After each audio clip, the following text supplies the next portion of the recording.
सातारा जिल्ह्यात कोरेगाव तालुका, गाव तारगाव. आजोबांचं वय, आजोबा वय किती आहे? 80. नाव काय आपलं? लक्ष्मण राजाराम भोसले. मुलं तिन्ही मुलं कुठं आहेत आता? मिलिटरीत आहे ती. तिन्ही मुलं मिलिटरीत आहेत. आजोबा 3 एकर शेती.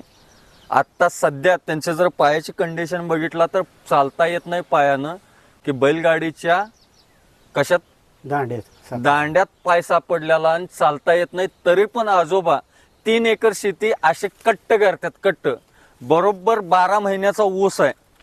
25 ते 28 कांड्यावर ऊस आहे. ऊसाची वाढ बघा, ऊसाची जाडी बघा, पेऱ्याची लांबी बघा. चांगले जर वर्षी यांचा आडसाली जो ऊस असतोय तो आडसाली ऊस 2 टनाच्या खाली येत नाही. आणि या पद्धतीनं आजोबा शेती करतात. ही जी शेती आहे ते आपल्यासारख्या तरुणाला लाजवल अशा पद्धतीची शेती आहे.